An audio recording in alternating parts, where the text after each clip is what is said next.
ಬಿಜೆಪಿಯಲ್ಲಿ ನಡೀತಿರುವಂತಹ ಬೆಳವಣಿಗೆ ಬಗ್ಗೆ ಮೊದಲಿಗೆ ನಾವು ಮಾತನಾಡಲೇಬೇಕಾಗುತ್ತೆ. ಯಾಕಂದ್ರೆ ಬಣಬಡಿದಾಟ ಮುಂದುವರಿತಾ ಇದೆ. ವಿಜೇಂದ್ರ ವರ್ಸಸ್ ಯತ್ನಾಳ್ ಸಾಕಷ್ಟು ಪ್ರಯತ್ನ, ಹೈಕಮಾಂಡ್ ಕೂಡ ಪ್ರಯತ್ನ ಪಡ್ತಿದೆ. ಆದರೆ ಯಾವುದೇ ಪ್ರಯತ್ನಗಳು ಕೂಡ ಸದ್ಯಕ್ಕೆ ಕೈ ಹಿಡಿತಾ ಇಲ್ಲ. ಇವತ್ತು ಮತ್ತೆ ಯತ್ನಾಳ್ ಮಾತನಾಡಿದ್ದಾರೆ ವಿಜೇಂದ್ರ ವಿಚಾರವಾಗಿ. ಈ ಸುತ್ತಮುತ್ತ ಇರುವಂತಹ ಹೊಗಳು ಭಟ್ರಿದಾರಲ್ಲ, ಇವರಿಂದ ಬಿಜೆಪಿಯ ವಿಜೇಂದ್ರ ಇದ್ದಾರೆ, ಸೊ ಅವ್ರು ಹಾಳಾಗ್ತಿದ್ದಾರೆ. ಜೊತೆಗೆ ಇವರಿಂದಲೇ ತಂದೆ ಜೈಲಿಗೆ ಹೋದ್ರು. ಸೊ ಇಂಥವ್ರನ್ನ ಯಾವ ಕಾರಣಕ್ಕೂ ಕೂಡ ನಾವು ರಾಜ್ಯಾಧ್ಯಕ್ಷರಾಗಿ ಒಪ್ಪೋಕೆ ಸಾಧ್ಯ ಇಲ್ಲ ಅಂತ.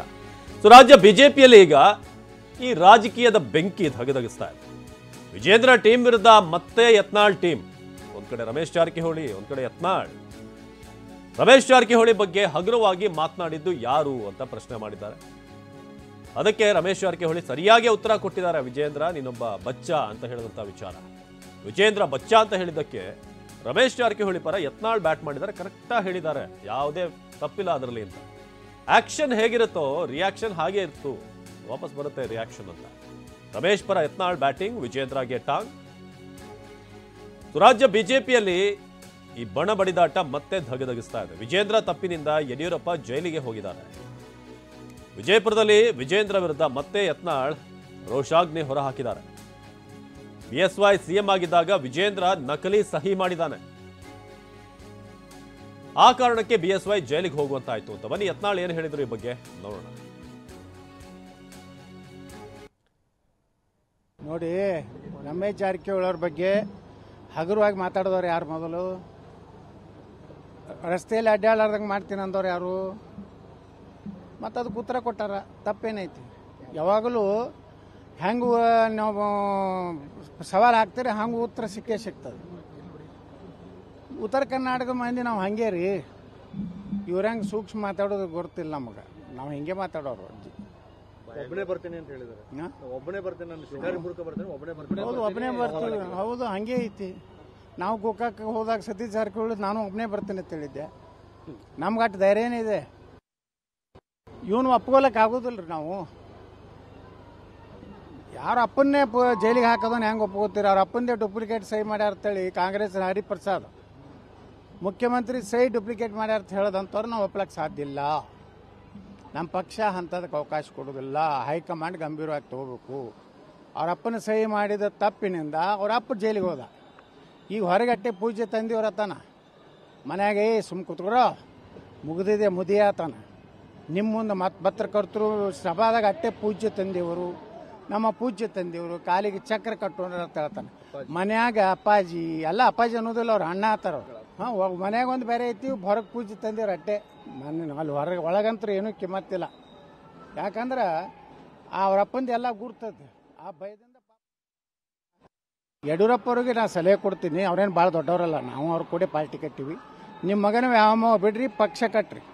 ಪಕ್ಷದ ಒಬ್ಬ ನಿಮ್ಗೆ ಕೊಟ್ಟೈತಲ್ಲ ಪಕ್ಷ. ಪಾಪ BB ಶಿವಪ್ಪನವ್ರು ಹೆಂಗೆ ನೀವು ಅನ್ಯಾಯ ಮಾಡಿದ್ರಿ? ಮಲ್ಲಿಕಾರ್ಜುನ ಅಂತ ದೇವರಂತ ಮನುಷ್ಯ, ಅವ್ರಿಗೆ ನೀವು ಅನ್ಯಾಯ ಮಾಡಿದ್ರಿ. BB ಶಿವಪ್ಪನೇ ಪಾರ್ಟಿಗೆ ಕಾರ್ ಇರಲಿಲ್ಲ. ಅದ್ವಾನಿಯವರು ವಾಜಪೇಯಿ ಬಂದರೆ ಯಾರ್ದಾರ ಕಾರು ಇವತ್ತು ಕರ್ನಾಟಕದಾಗ ಇದ್ರೆ ಅದು BB ಶಿವಪ್ಪ ಅವರು.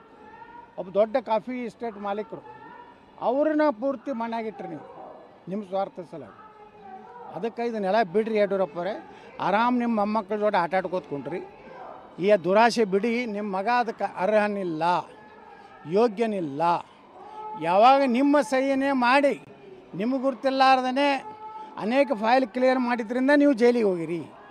ಏನೋ ನಿಮ್ಮದೊಂದೇನೋ ಕೈಯಾಗ ಆಸ್ತಿ ಐತಿ, ಅದಕ್ಕೆ ನೀವು ಭಯ ಪಡ್ತೀರಿ. ಅದು ನಿಮ್ಮ ಫ್ಯಾಮಿಲಿ ಮ್ಯಾಟ್ರು. ನೀವು ಪಕ್ಷದ ವಿಷಯ ಬಂದ್ರೆ ನಾವು ಯಾವ ಕಾಲಕ್ಕೂ ವಿಜೇಂದ್ರನೂ ಒಪ್ಪಳಕ್ಕೆ ಸಾಧ್ಯ ಇಲ್ಲ. ರಮೇಶ್ ಇಡೀ ಕರ್ನಾಟಕದಲ್ಲಿ ಯಾವ BJP ನಿಷ್ಠಾವಂತ ಕಾರ್ಯಕರ್ತರು ಒಪ್ಪೋದಿಲ್ಲ. ಇನ್ನು ಕೆಲವೊಂದು ಚೇಲಾಗಳು ವಿಜೇಂದ್ರ ಪರ ಮಾತನಾಡ್ತಾರೆ. ಇದು ವಿಜಯಪುರದಲ್ಲಿ ವಿಜೇಂದ್ರ ವಿರುದ್ಧ ಯತ್ನಾಳ್ ತಮ್ಮ ಮಾತನ್ನು ಮುಂದುವರಿಸ್ತಾ ಹೇಳುವಂತ ಮಾತು. ಕೆಲವೊಬ್ಬರು ಚೇಲಾಗಳು ವಿಜೇಂದ್ರ ಪರವಾಗಿ ಮಾತನಾಡ್ತಾರೆ. ರಾಜ್ಯದಲ್ಲಿ 2 ಹಂದಿಗಳಿದಾವೆ, ಅವು ಮಾತನಾಡ್ತಾ ಇವೆ ಅಂತ. ಸುನಿಲ್ ಕುಮಾರ್ ರಾಜೀನಾಮೆ ಕೊಟ್ಟಿದ್ದಾರೆ ಅನ್ನೋ ಸುದ್ದಿ. ಪ್ರಧಾನ ಕಾರ್ಯದರ್ಶಿ ಹುದ್ದೆಗೆ ರಾಜೀನಾಮೆ ಕೊಟ್ಟಿದ್ದಾರೆ. ಹೊಗಳು ಭಟ್ರ ಕಡೆಯಿಂದ ವಿಜೇಂದ್ರ ಹಾಳಾಗ್ತಿದ್ದಾನೆ, ರಾಜ್ಯಾಧ್ಯಕ್ಷ ಸ್ಥಾನಕ್ಕೆ ವಿಜೇಂದ್ರ ರಾಜೀನಾಮೆ ನೀಡಲಿ ಅಂತ ಮತ್ತೊಮ್ಮೆ ವಿಜೇಂದ್ರ ವಿಚಾರವಾಗಿ ಯತ್ನಾಳ್ ಪಟ್ಟು ಹಿಡಿದಿದ್ದಾರೆ. ಆದಷ್ಟು ಬೇಗ ರಾಜ್ಯಾಧ್ಯಕ್ಷ ಸ್ಥಾನಕ್ಕೆ ರಾಜೀನಾಮೆ ಕೊಡ್ಲಿ ವಿಜೇಂದ್ರ ಅಂತ. ಕೆಲವೊಂದು ಚೇಲಾಗಳು ಇರ್ತಾವೆ, ಅಸ್ತಿತ್ವ ಇಲ್ಲಾರ್ದ ನನ್ನ ಮಕ್ಕಳು ಅವರೆಲ್ಲ ಅವ್ರು ಬೆನ್ ಹತ್ತಾರೆ. ಯಾರು ಈಗ ಹೇಳಿಕೆ ಒಂದು ಎರಡು ಬಿಟ್ಟರೆ ಒಂದು ಎರಡು ಹಂದಿಗಳು ಅದಾವ ಕರ್ನಾಟಕ, ಅವು ಎರಡು ಬಿಟ್ಟರೆ ಯಾರು ಕೊಡ್ತಾರೇನ್ರಿ ನಮ್ಮ ವಿರುದ್ಧ? ಹಾಂ, ವಿಜೇಂದ್ರ ಗುಣಗಾನ ಯಾರು ಮಾಡ್ಲಕತ್ತಾರ? ಎಂದರೆ ಸುನೀಲ್ ಕುಮಾರ್ ರಾಜೀನಾಮೆ ಕೊಟ್ಟಂತ ಸುದ್ದಿ ಐತಿ ಪ್ರಧಾನ ಕಾರ್ಯದರ್ಶಿಗೆ. ಯಾಕೆ? ಇವರ ಒಂದು ಹಿಂದೇನೊಂದು ಗ್ಯಾಂಗ್ ಐತಲ್ಲ, ಆ ಗ್ಯಾಂಗು ಇಡೀ ಬಿ ಜೆ ಪಿಯಲ್ಲಿ ಹೊಗಳಭಟ್ರ ಗ್ಯಾಂಗ್ನಿಂದ ವಿಜೇಂದ್ರ ಹಾಳಾಗ್ತಾ ಇದ್ದಾನೆ. ಇದು ಅರ್ಥ ತಕ್ಷಣ ಸುನೀಲ್ ಕುಮಾರ್ ಹೆಂಗೆ ನೈತಿಕ ಹೊಣೆ ಹೊತ್ತು ರಾಜೀನಾಮೆ ಕೊಡಿ. ಕೆಲವೊಂದು ಚೇಲಾಗಳು ಇರ್ತಾವೆ. ರಾಜ್ಯ ಬಿಜೆಪಿಯಲ್ಲಿ ವಿಜೇಂದ್ರ ವರ್ಸಸ್ ಯತ್ನಾಳ್ ಬಣ ಫೈಟ್ ಮುಂದುವರಿತಾ ಇದೆ. ಇದು ಬಹಳ ಸಮಯದಿಂದ ಶುರುವಾಗಿರುವಂಥದ್ದು, ಇನ್ನೂ ಕೂಡ ಮುಕ್ತಾಯ ಕಾಣಿಸ್ತಾ ಇದೆ. ಯಾಕಂದ್ರೆ ಒಬ್ಬರಾದ್ಮೇಲೆ ಒಬ್ಬರು ಹೇಳಿಕೆಗಳು. ರಾಜ್ಯಾಧ್ಯಕ್ಷ ವಿಜೇಂದ್ರ ರಾಜೀನಾಮೆ ಕೊಡಲೇಬೇಕು ಅಂತ ಯತ್ನಾಳ್ ಟೀಮ್ ಪಟ್ಟು ಹಿಡಿದಿದೆ. ಅವರಿಗೆ ಒಳ್ಳೇದಾಗ್ಲಿ, ದೇವ್ರು ಒಳ್ಳೇದು ಮಾಡಲಿ ಅಂತ ರಾಯಚೂರಿನಲ್ಲಿ ಕೈ ಎತ್ತಿ ಮುಗಿದರು ವಿಜೇಂದ್ರ. ಹಿರಿಯರು ಆಶೀರ್ವಾದ ಮಾಡಿ ಈ ಅವಕಾಶ ಕೊಟ್ಟಿದ್ದಾರೆ. 1 ವರ್ಷದಿಂದ ನಾನು ಯಶಸ್ವಿಯಾಗಿ ನಡೆಸ್ಕೊಂಡು ಬಂದಿದ್ದೀನಿ. ಹಿರಿಯರ ಆಶೀರ್ವಾದದಿಂದ ಸಿಕ್ಕಿರುವಂಥ ಅವಕಾಶ ಇದು ನನಗೆ, ರಾಜ್ಯಾಧ್ಯಕ್ಷ ಸ್ಥಾನ. 1 ವರ್ಷದಿಂದ ಯಶಸ್ವಿಯಾಗಿ ನಡೆಸ್ಕೊಂಡು ಬಂದಿದ್ದೀನಿ. ಎಲ್ಲರನ್ನು ಒಗ್ಗೂಡಿ ಕೆಲಸ ಮಾಡುವ ಅವಕಾಶ ಮತ್ತೆ ಸಿಗುತ್ತೆ ಎಲ್ಲರನ್ನ ಅಂತ ಹೇಳಿದ್ದಾರೆ.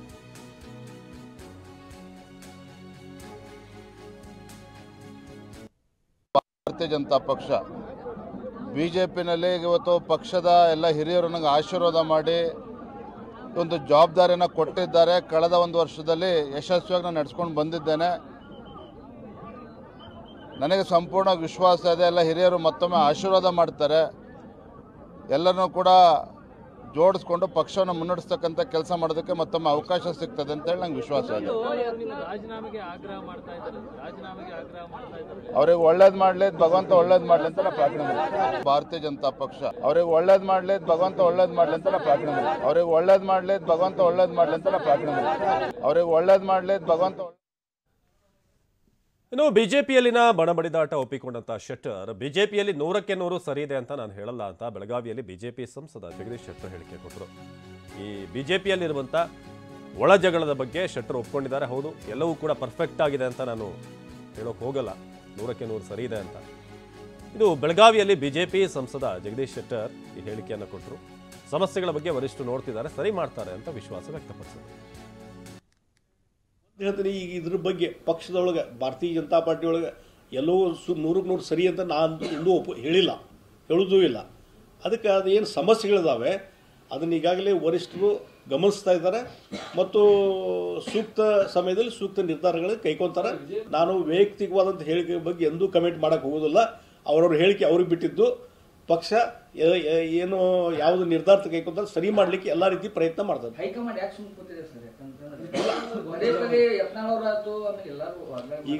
ಈಗ ಹಲವಾರು ಬಾರಿ ಅಲ್ಲಿ ಅವ್ರ ಜೊತೆ ಮಾತಾಡಿದ್ದಾರೆ. ಬಹುಶಃ ಬರುವಂಥ ದಿವಸಗಳಲ್ಲಿ ಇನ್ನೊಂದ್ಸಲ ಕರೆಸಿ ಮಾತಾಡಿ ಏನೋ ಒಂದು ಹಂತಕ್ಕೆ ಈ ಸಮಸ್ಯೆ ಇತ್ಯರ್ಥ ಆಗ್ತಂತ ನಾನು ನಂಬಿದ್ದೆ. ನೋಡ್ರಿ, ನಮ್ಮ ಯಾರೇ ನಾವೊಂದು ಲೀಡರ್ಸ್ ಹೇಳಿಕೆಗಳ ಬಗ್ಗೆ ಏನು ಕಮೆಂಟ್ ಮಾಡಕ್ಕೆ ಹೋಗೋದಿಲ್ಲ. ಬಟ್ ಇಲ್ಲೇ ನಮ್ಮ ಪಕ್ಷದೊಳಗೆ ಏನು ವಿದ್ಯಮಾನಗಳು ನಡೆದಾವ ಅದನ್ನು ವರಿಷ್ಠರು ಗಮನ ಹರಿಸ್ತಾ ಇದ್ದಾರೆ. ಅವ್ರ ಗಮನಕ್ಕಿದೆ. ಆದಷ್ಟು ಬೇಗನೆ ಇದಕ್ಕೊಂದು ಇತ್ಯರ್ಥ ಆಗ್ತದೆ, ಒಂದು ಅಂತ್ಯ ಆಗ್ತದೆ. ಇವೆಲ್ಲ ಪಕ್ಷವು ನಿರ್ಧಾರ ಕೈಗೊಳ್ಬೇಕಾಗ್ತದೆ. ಈಗ ಜಗದೀಶ್ ಶೆಟ್ಟರ್ ನಿರ್ಧಾರ ಮಾಡುವಂಥದ್ದಲ್ಲ, ಎಲ್ಲರೂ ಕುಂದಿರಿಸಿ ಸಮಾಧಾನ ಮಾಡುವಂಥದ್ದು. ಅದನ್ನು ಪಕ್ಷ ಕರೆಕ್ಟು, ಪಕ್ಷ ಅದ್ರ ಬಗ್ಗೆ ನಿರ್ಧಾರಗಳಿಗೆ ಅವ್ರು ಕೈಕೊಂತಾರೆ. ಜಗದೀಶ್ ಶೆಟ್ಟರ್ ನಿರ್ಧಾರ ಕೈಗೊಳ್ಳೋಕೆ ಬರುವುದಿಲ್ಲ. ಇನ್ನು ಬಿಜೆಪಿ ಆಂತರಿಕ ಕಚ್ಚಾಟ, ಬಣಗಳ ಬುಸುಬುಸು, ರಾಜ್ಯಾಧ್ಯಕ್ಷರ ಚುನಾವಣೆ ಸಮೀಪವೇ ಈಗ ಕೆಸರಿನ ಚಾಟ ಜೋರಾಗ್ತಾ ಇದೆ. ಬಿಜೆಪಿ ಆಂತರಿಕ ಕಚ್ಚಾಟ ಈಗ ಬೀದಿಗೆ ಬಂದಿದೆ.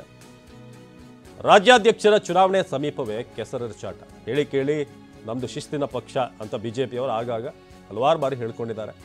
ಆದರೆ ಸದ್ಯಕ್ಕೆ ಅದು ಯಾವುದೂ ಕೂಡ ಕಂಡು ಬರ್ತಾರೆ. ಈ ನಡುವೆ BL ಸಂತೋಷ್ ಬೆಂಗಳೂರಿನ ಬಿಜೆಪಿ ಕಚೇರಿಗೆ ಆಗಮಿಸಿದ್ದಾರೆ. BL ಸಂತೋಷ್ ನಿಮಗೆಲ್ಲ ಗೊತ್ತಿರೋ ಹಾಗೆ ಬಿಜೆಪಿ ರಾಷ್ಟ್ರೀಯ ಪ್ರಧಾನ ಕಾರ್ಯದರ್ಶಿ. ಸೊ ಅವರ ಎಂಟ್ರಿ ಈಗ ಕುತೂಹಲ ಮೂಡಿಸಿದೆ. ಏನಾಗುತ್ತೆ ಮುಂದೆ? ಯಾಕಂದರೆ ಯತ್ನಾಳ್ ಅವರ ಟೀಮ್ ಏನಿದೆ, ಅವ್ರು ಯಾವುದೇ ಕಾರಣಕ್ಕೂ ವಿಜೇಂದ್ರ ಅವರನ್ನು ನಾವು ರಾಜ್ಯಾಧ್ಯಕ್ಷರಾಗಿ ಒಪ್ಪೋಕೆ ಸಾಧ್ಯನೇ ಇಲ್ಲ. ಈತ ತಂದೆಯನ್ನೇ ಜೈಲಿಗೆ ಕಳಿಸಿದಂಥ ವ್ಯಕ್ತಿ ಅಂತ ಆರೋಪ ಮಾಡಿದ್ದಾರೆ ಯತ್ನಾಳ್. ಇನ್ನೊಂದು ಕಡೆ ರಮೇಶ್ ಜಾರಕಿಹೊಳಿ ವಿಜೇಂದ್ರ ನೀನೊಬ್ಬ ಬಚ್ಚ ಅಂತ ಹೇಳುವಂಥದ್ದು ಇರಬಹುದು. ಇದೆಲ್ಲವೂ ಕೂಡ ಒಬ್ಬ ರಾಜ್ಯಾಧ್ಯಕ್ಷನಿಗೆ ಬಳಸುವಂಥ ಅಥವಾ ಕೊಡುವಂಥ ಗೌರವ, ಗಣನೆ, ಇದೆಲ್ಲವೂ ಕೂಡ ಈಗ ಕಾರ್ಯಕರ್ತರಲ್ಲಿ ಪ್ರಶ್ನೆ ಮೂಡಿಸ್ತಾ ಅದು ಏನಾಗ್ತಾ ಇದೆ ನಮ್ಮ ಪಕ್ಷದಲ್ಲಿ ಅಂತ. ಬರೀ ಶಾಸಕ ಯತ್ನಾಳ್ ಅವರ ಟೀಮ್ ಅವರ ಹೇಳಿಕೆ ನೀವು ಕೇಳಿದ್ರಿ ಈಗಷ್ಟೇ. ಇನ್ನೊಂದು ಕಡೆ ಸಂತೋಷ್ ಅವರು ಬಂದಿರೋದ್ರಿಂದ ಈಗ ಎಲ್ಲ ಸಮಸ್ಯೆಗಳನ್ನು ಕ್ಲಿಯರ್ ಮಾಡ್ತಾರಾ ಹೇಗೆ? ಸೊ ರಾಜ್ಯಾಧ್ಯಕ್ಷರ ಚುನಾವಣೆ ಸಮೀಪವೇ ಈ ರೀತಿಯಾದಂಥ ಮುಸುಕಿನ ಗುದ್ದಾಟ, ಅಥವಾ ಓಪನ್ ಮುಸುಕು ಅಂತಲ್ಲ, ಓಪನ್ ಆಗಿಯೇ ಆದಿರಂಪ ಬೀದಿರಂಪ ಆಗ್ತಿದೆ ಇದೀಗ.